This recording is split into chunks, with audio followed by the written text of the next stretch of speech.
Welcome to Rich World, the channel where we dive deep into the lives of the world's most successful icons, uncovering the secrets behind their fortunes and the journeys that shaped them. Today we're exploring the extraordinary story of Jeff Bezos, the man who turned a simple idea into a trillion-dollar empire. Imagine this. A kid tinkering in his garage, dreaming of stars and spaceships, grows up to not only conquer the world of online shopping, but also blast off into space himself. But what if I told you that behind the billions in the headlines, there's a tale of heart-wrenching failures, family bonds that fueled his fire, and emotional battles that nearly broke him? Buckle up, because Jeff Bezos' path from zero to the pinnacle of success is a roller coaster of ambition, heartbreak, and unbreakable resolve. Let's jump right in. Jeff Bezos was born Jeffrey Preston Jorgensen on January 12, 1964, in Albuquerque, New Mexico, to a teenage mother, Jacqueline Guise, who was just 17, and a father, Ted Jorgensen, who was 19, and worked as a unicyclist in a circus. Life threw its first curveball early. His parents' marriage crumbled when he was only 17 months old. Leaving his mother to raise him alone while attending night school, often bringing little Jeff along to her classes, it was a tough start, filled with uncertainty. But it instilled in him a deep sense of resilience. Emotional moments like these shaped Bezos. He later reflected on how his mother's determination taught him that hard work could overcome any obstacle. When Jacqueline remarried Cuban immigrant Miguel Mike Bezos in 1968, Mike adopted Jeff, giving him the surname we know today. Mike, an engineer at Exxon, became the father figure Jeff adored, calling him his natural father. Despite no biological ties, Splendid family moved from New Mexico to Houston, Texas, and eventually to Miami, Florida, where Jeff attended elementary school. High school in Miami. At Miami Palmetto High School was where Jeff's brilliance shone. He worked the morning shift at McDonald's as a short-order line cook, flipping burgers for $2.69 an hour, a humble job that taught him customer service and efficiency under pressure. "You can learn responsibility in any job if you take it seriously," he later said, reflecting on those greasy mornings. Emotionally, it was a grounding experience. While his peers partied, Jeff was hustling, dreaming bigger.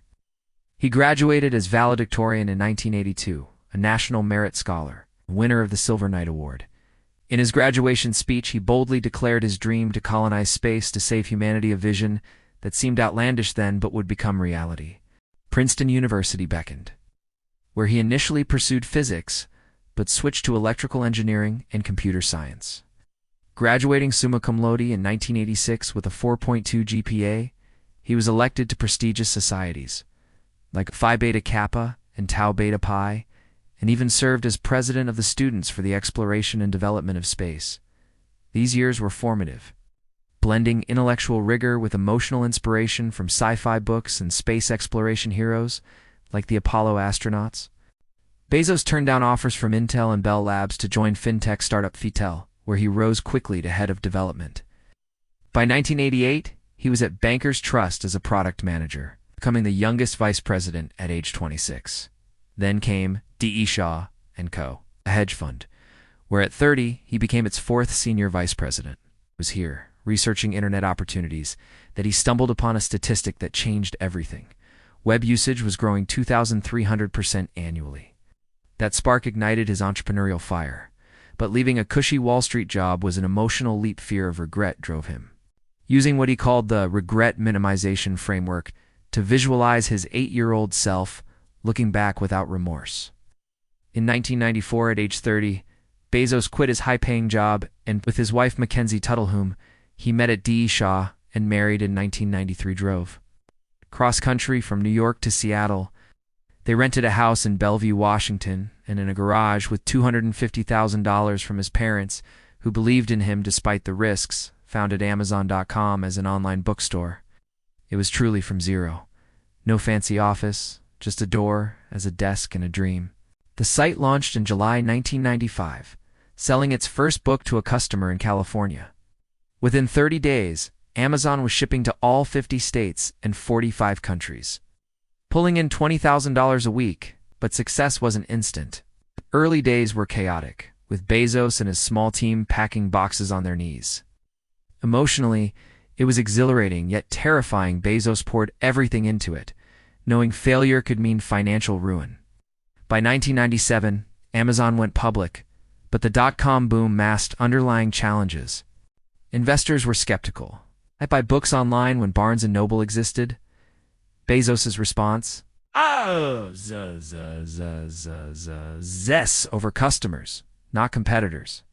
He expanded to music, videos, toys, and electronics, acquiring companies like Pets.com, which later failed. The emotional high came in 1999 when Time magazine named him Person of the Year, but the downs hit hard with the dot-com crash in 2000. Amazon's stock plummeted from $113 to $6, and the company teetered on bankruptcy, with $2 billion in debt and only $350 million in cash. Bezos laid off 14% of the workforce, 1,300 people in closed distribution centers. It was a gut-wrenching time. His net worth dropped from $10.1 billion to $1.5 billion. Critics called Amazon bomb. Emotionally, Bezos admitted to moments of doubt, but he leaned on his long-term vision, saying if you're not stubborn, you'll give up on experiments too soon. He streamlined operations, focused on profitability, and in 2003, Amazon posted its first annual profit of $35 million. That turnaround was inspirational, a testament to perseverance amid despair. The 2000s were a whirlwind of ups. Bezos launched Amazon Web Services (AWS) in 2002, turning excess server capacity into a cloud computing goldmine that now powers much of the internet. In 2007, the Kindle revolutionized reading, selling out in hours despite initial mockery. Amazon Prime, with its fast shipping, built loyalty, and by 2013, Amazon won a $600 million CIA contract, solidifying its tech prowess.